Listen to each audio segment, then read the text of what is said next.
প্রিয়ন্তি লোকটাকে খুঁটিয়ে খুঁটিয়ে দেখছিল।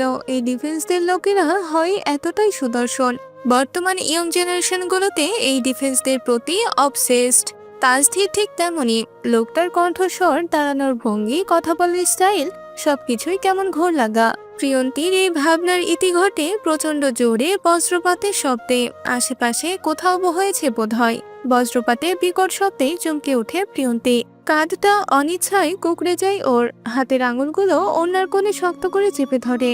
তাজধীর সেটা দেখলো। কপালের মাঝখানের ভুরু দুটো হালকা প্রসারিত করে খেয়াল করলো সবটা। মেয়েটা ভিজে গেছে অনেকটাই, ঠান্ডায় কাঁপছে রীতিমতো। সবকিছু লক্ষ্য করেই দরজার ফাঁক থেকে সরে দাঁড়িয়ে বলল, আপনি দেখি খুব আনরোম্যান্টিক মিস প্রিয়ন্তী। কোথায় মেয়েরা বজ্রপাতের শব্দে ভয় পেয়ে দৌড়িয়ে এসে সামনের জনকে জড়িয়ে ধরে আকস্মিক বুকে হামলে পড়ে, কিন্তু আপনি দেখছি ঠিক তার উল্টোটাই।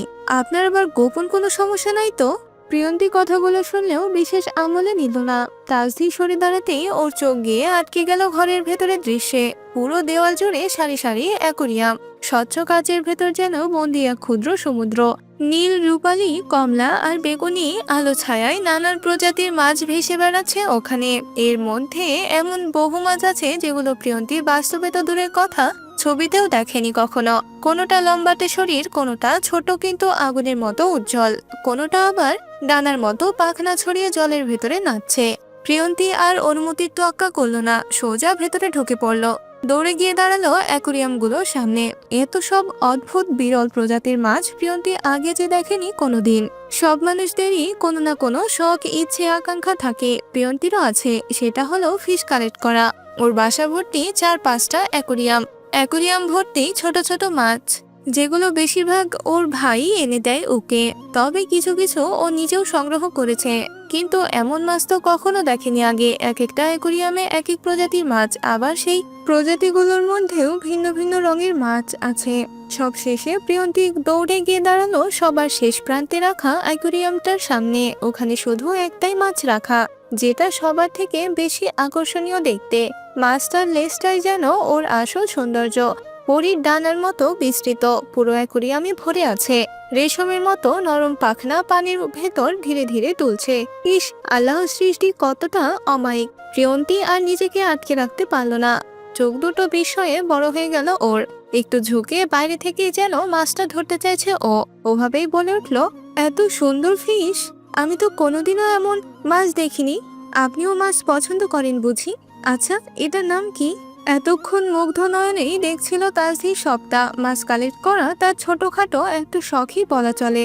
সমুদ্রের মানুষ বলেই হয়তো তার এমন অদ্ভুত অদ্ভুত শখ আছে। দূর দূরান্তের সমুদ্র থেকে সে নিয়ে এসেছে নানা দুর্লভ প্রজাতি। তবে প্রিয়ন্তীকেও একইভাবে এসবের প্রতি এতটা কৌতূহল দেখে বিস্মিত হলো বটে। জবাব দিল সোজা সাপটা, it's blue half moon. Wow, এর নামটাও খুব সুন্দর। আচ্ছা, আপনি এসব কোন দোকান থেকে এনেছেন আমাকে বলবেন প্লিজ? আমি এরকম কয়েকটা নিতে চাই। তাজধীর ভ্রু কুচকে তাকালো, ঠোঁট কামড়ে হাসলো অল্প। এরপর বলল, জি, সমুদ্রের তলদেশ থেকে এদেরকে তুলে এনেছি। বলতে পারেন ওয়ান কাইন্ড অফ কিডন্যাপ আর কি। এমা, আপনি সাঁতার জানেন? সমুদ্রের গভীরে গিয়েছিলেন সত্যিই? যদি ডুবে যেতেন? হঠাৎ উৎকণ্ঠায় মুখ থেকে বেরিয়ে আসা প্রশ্নে নিজেই তাজ্জব বনে গেল ও। খেয়াল আসতেই নিজের ব্যাকুল মার্কা প্রশ্নে নিজেই লজ্জা পেল। ইস, কি বলদের মতো প্রশ্ন করে ফেলেছে ও এটা। বেয়াক্কুল প্রিয়ন্তী, তুই আস্তই একটা বেয়াক্কুল হাদারা মেয়ে। যে মানুষটা বছরের 365 দিনই সমুদ্রের সাথে যুদ্ধ করে, তাকে কিনা জিজ্ঞেস করছে সাঁতার জানে কিনা। লোকটাও বোধহয় মজা নিল ওর কথায়, তাই তো ঠোঁট কামড়ে নিজের হাসি চেপে ধরেই উত্তর দিল, জি ম্যাম, এই অধম একটু একটু সাঁতার জানি আর কি। যতটুকু জানি পানিতে ডুবে মরার চান্স নেই আপাতত। প্রিয়ন্তী লজ্জায় আড়ষ্টতায় জমে গেল। এতক্ষণে পুরো ঘরটা খেয়াল করলো ও। সেখানে যত্ন সহ সাজানো নেভি ইউনিফর্ম, ক্যাপ, সরা রকম সরঞ্জাম, সবকিছু নিখুঁতভাবে পরিপাটি অবস্থায় রাখা। শরীরটা ঠান্ডা হয়ে গেছে ভিজে কাপড়ে। কুকুরে দাঁড়িয়ে খানিকটা কাঁপতে লাগলো ও। তাজধীর সেটা লক্ষ্য করে চুপচাপ কফি মেকারের কাছে গেল। মুহূর্তেই 2 কাপ কফি বানিয়ে এনে 1 কাপ এগিয়ে দিয়ে বলল, নিন, আপনার বাচ্চার বাবার হাতের 1 কাপ স্পেশাল কফি খেয়ে দেখুন তো কেমন হয়েছে মিস প্রিয়ন্তী। আরেক কাপ হাতে নিয়ে নিজে দেওয়ালের পাশে হেলান দিয়ে দাঁড়ালো। এই যাত্রায় আবারও লজ্জা পেল মেয়েটা। এই যা, ও আসলে এখানে কেন এসেছে সেটাই তো বলা হলো না। কি করতে এসে কিভাবে নিজেকে ফাঁসিয়ে ফেললো এইভাবে। তবে এই মুহূর্তে শীতও লাগছে ভীষণ, তাই অনিচ্ছায় কফিতে এক মুখ চুমুক দিয়ে বলল, একটা কথা বলবো? জি বলুন। আপনি প্লিজ প্রথমে আমাকে আপনি করে বলা বন্ধ করুন, আমি আপনার খুব ছোটই হব। তাসধীর হালকা হেসে কফির মগে চুমুক দিতে দিতে বলল, কেন, কোথাও কি লেখা আছে যে ছোটদেরকে আপনি করে বলা যাবে না? তা না, কিন্তু আপনার মুখ থেকে আপনি শুনতে আমার কেমন যেন একটা লাগে। তা কেমন লাগে মিস প্রিয়ন্তী? Something special? প্রিয়ন্তীর লজ্জা আরো বাড়লো। মেয়েটাকে এভাবে বিব্রত হতে দেখে তাসধীর হাসি ধরে রাখতে পারলো না, যেন মুহূর্তেই গায়েব করলো হাসিটুকু। এরপর বলল, I genuinely feel most comfortable addressing everyone with respect, regardless of their age. It's simply part of who I am, and it feels natural to me. প্রিয়ন্তীকে হাঁসফাঁস করতে দেখে কথার মোড় পাল্টালো তাসধীর। বলল, কফিটা কেমন হয়েছে বললেন না তো? নে, এটারই বাকি ছিল যে। কথায় কথায় মজার ঠেলায় কখন যে কফির পুরোটা সাবার করে দিয়েছে সেই হুঁশ কি আছে? ইস, এখন কি বলবে? প্রিয়ন্তী চেয়ে দেখলো লোকটা তখনও লোকটার কাপে ফু দিয়েই যাচ্ছে। গরম ধোঁয়া বের হচ্ছে যে। ওর কাপে তো তলায়ও অবশিষ্ট নেই একটুও। কফিটা হয়েছেই এমন, আর ছোট থেকেই তো ও গরম গরম খেয়ে অভ্যস্ত। ফ্রেন্ডের আড্ডায় সবার আগে ওর চায়ের কাপ খালি হয়। লজ্জায় কাচুমাচু করলো। তাসধীর বুঝলো হয়তো কিছুটা, স্বাভাবিক টোনেই বলল, চাইলে আরেক কাপ বানিয়ে দিতে পারি, দেবো? প্রিয়ন্তীর মাথা ঘুরতে লাগলো লজ্জায়।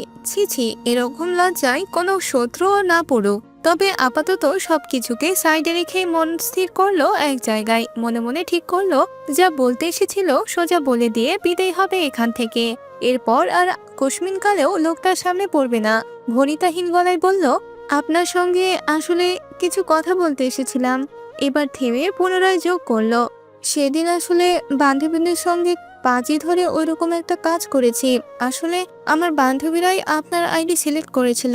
আমার ইচ্ছে ছিল না, কিন্তু বাধ্য হয়েছিলাম এক প্রকার। না হলে আমি ওরকম মেয়ে নই, বিশ্বাস করুন। প্লিজ আপনি কিছু মনে করবেন না। আর ভাইয়া বা ভাবিকে এই ব্যাপারে কিছু বলবেন না প্লিজ। ভাইয়া জানতে পারলে আমাকে খুব বকবে। আমি সত্যি খুব সরি। নিজের কফির মগটা পাশেই ছোট একটা টেবিলের উপর রাখলো তাসধীর। রাখতে রাখতে অত্যন্ত সাবলীল ভাবে জানতে চাইলো, কোন বিষয়ে সরি? জি, প্রশ্নাত্মক ভঙ্গিতে চাইলো প্রিয়ন্তী। তাসধীর বলল, মানে ঠিক কোনটার জন্য সরি? বাচ্চাদের দুধের টাকা না দেওয়ার জন্য? বিয়ের পরদিন সকালে আপনাকে ফেলে রেখে চলে যাওয়ার জন্য? না আমার গোপন সমস্যার কথা বলেছেন এজন্য? নাকি বেড পারফরমেন্স নিয়ে মন্তব্য করেছেন তার জন্য? কোনটার জন্য সরি বলছেন? তাছাড়া বাকি মেসেজগুলোর কথা নয় নাই বললাম, মানবতার খাতিরে। এইবার পুরোপুরি লজ্জায় নিয়ে গেল মেয়েটা। ছটফট করলো, হাপুতাস করলো, হাত কাঁপছে, পা কাঁপছে। কথা বের করতে চাইলেও শব্দ আটকে যাচ্ছে গলায়। মেয়েটি নীরব হয়ে রইল কিয়ৎক্ষণ। লাজ আর লজ্জার মধ্যে নিজের সমস্ত অনুভূতি আটকে রাখলো। শেষমেশ কণ্ঠ ছোট করে কেবল বলল, সবকিছুর জন্যই। কিন্তু মিস প্রিয়ন্তী, আপনার সব কথার মধ্যে একটা কথা কিন্তু আমার বেশ মনে ধরেছে। বিয়ে না করে, সংসার না করে, বাসর না করে, মোস্ট অফ অল পরিশ্রম না করে সোজা বাচ্চার বাবা হয়ে যাওয়ার যে ব্যাপারটা, ফ্রিতে বাচ্চার বাবা হওয়ার এমন অপরচুনিটি হাতছাড়া করা কি উচিত বলুন? আমি কিন্তু আবার সুযোগ সন্ধানী, তাই এই সুযোগ হাতছাড়া করছি না। প্রিয়ন্তী ভ্যাবাচাকা খেয়ে এলো পুরো দমে। লোকটা আস্তই একটা অশ্লীল। সুযোগ বুঝে কথা শোনাতে হাতছাড়া করে না। আর দাঁড়িয়ে থাকার সাহস হলো না ওর। যেমন ভাবে এসেছিল তেমন ভাবেই ঝড়ের বেগে সপাটে দৌড় লাগালো ও। এখানে আর এক মুহূর্তও থাকছে না। নির্লজ্জ লোক কোথাকার। ফ্যামিলির কাছে কি ভোলা ভালাই না সেজে থাকে। প্রিয়ন্তী দৌড় দিতেই পিছন থেকে ডাকলো তাসধীর, আরে মিস প্রিয়ন্তী, বাচ্চার বাবা দাবি করতে না করতেই দেখি আমার জিনিসপত্রেরও অধিকার দেখানো শুরু করে দিয়েছেন। কফির মগটা তো অন্তত রেখে যান। ব্যাস, এইবার ষোলকলা পূর্ণ হলো। লজ্জায় মাটিতেই মিশে যেতে ইচ্ছে হলো মেয়েটার। শেষমেশ কিনা কফির মগ হাতে নিয়েই তোর দৌড় দিতে হলো হতচ্ছাড়ি কোথাকার। মনে মনে গালি ছুড়ল নিজেকে নিজেই। প্রিয়ন্তী লোকটাকে খুঁটিয়ে খুঁটিয়ে দেখছিল। এই ডিফেন্সদের লোকেরা হয় এতটাই সুদর্শন। বর্তমান ইয়ং জেনারেশনগুলোতে এই ডিফেন্সদের প্রতি অবসেসড।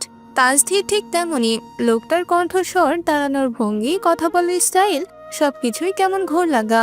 প্রিয়ন্তীর এই ভাবনার ইতি ঘটে প্রচন্ড জোরে বজ্রপাতের শব্দে। আশেপাশে কোথাও হয়েছে বোধ হয়। বজ্রপাতে বিকট শব্দে চমকে ওঠে প্রিয়ন্তী। কাঁধটা অনিচ্ছায় কুঁকড়ে যায় ওর। হাতের আঙুলগুলো ওড়নার কোণে শক্ত করে চেপে ধরে। তাসদির সেটা দেখলো। কপালের মাঝখানের ভ্রু দুটো হালকা প্রসারিত করে খেয়াল করলো সবটা। মেয়েটা ভিজে গেছে অনেকটাই, ঠান্ডায় কাঁপছে রীতিমতো। সবকিছু লক্ষ্য করেই দরজার ফাঁক থেকে সরে দাঁড়িয়ে বলল, আপনি দেখি খুব আনরোমান্টিক মিস প্রিয়ন্তি। কোথায় মেয়েরা বজ্রপাতের শব্দে ভয় পেয়ে দৌড়িয়ে এসে সামনের জনকে জড়িয়ে ধরে আকস্মিক বুকে হামলে পড়ে, কিন্তু আপনি দেখছি ঠিক তার উল্টোটাই। আপনার আবার গোপন কোনো সমস্যা নাই তো? প্রিয়ন্তি কথাগুলো শুনলেও বিশেষ আমলে নিল না। তাসদি সরে দাঁড়াতেই ওর চোখ গিয়ে আটকে গেল ঘরের ভেতরের দৃশ্যে। পুরো দেওয়াল জুড়ে সারি সারি অ্যাকোরিয়াম। স্বচ্ছ কাচের ভেতর যেন বন্দি এক ক্ষুদ্র সমুদ্র। নীল, রূপালী, কমলা আর বেগুনি আলো ছায়ায় নানান প্রজাতির মাছ ভেসে বেড়াচ্ছে ওখানে। এর মধ্যে এমন বহু মাছ আছে যেগুলো প্রিয়ন্তি বাস্তবে তো দূরের কথা, ছবিতেও দেখেনি কখনো।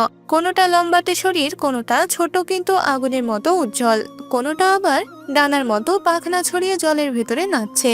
প্রিয়ন্তি আর অনুমতির তোয়াক্কা করলো না, সোজা ভেতরে ঢুকে পড়লো। দৌড়ে গিয়ে দাঁড়ালো অ্যাকোরিয়ামগুলোর সামনে। এত সব অদ্ভুত বিরল প্রজাতির মাছ প্রিয়ন্তি আগে যে দেখেনি কোনোদিন। সব মানুষদেরই কোনো না কোনো শখ, ইচ্ছে, আকাঙ্ক্ষা থাকে। প্রিয়ন্তিরও আছে, সেটা হলো ফিশ কালেক্ট করা। ওর বাসা ভর্তি 4-5টা অ্যাকোরিয়াম। অ্যাকোরিয়াম ভর্তি ছোট ছোট মাছ, যেগুলো বেশিরভাগ ওর ভাই এনে দেয় ওকে। তবে কিছু কিছু ও নিজেও সংগ্রহ করেছে। কিন্তু এমন মাছ তো কখনো দেখেনি আগে। এক একটা অ্যাকোরিয়ামে এক এক প্রজাতির মাছ, আবার সেই প্রজাতিগুলোর মধ্যেও ভিন্ন ভিন্ন রঙের মাছ আছে। সব শেষে প্রিয়ন্তি দৌড়ে গিয়ে দাঁড়ালো সবার শেষ প্রান্তে রাখা অ্যাকোরিয়ামটার সামনে। ওখানে শুধু একটাই মাছ রাখা, যেটা সবার থেকে বেশি আকর্ষণীয় দেখতে। মাছটার লেজটাই যেন ওর আসল সৌন্দর্য। পরীর ডানার মতো বিস্তৃত, পুরো অ্যাকোরিয়ামে ভরে আছে।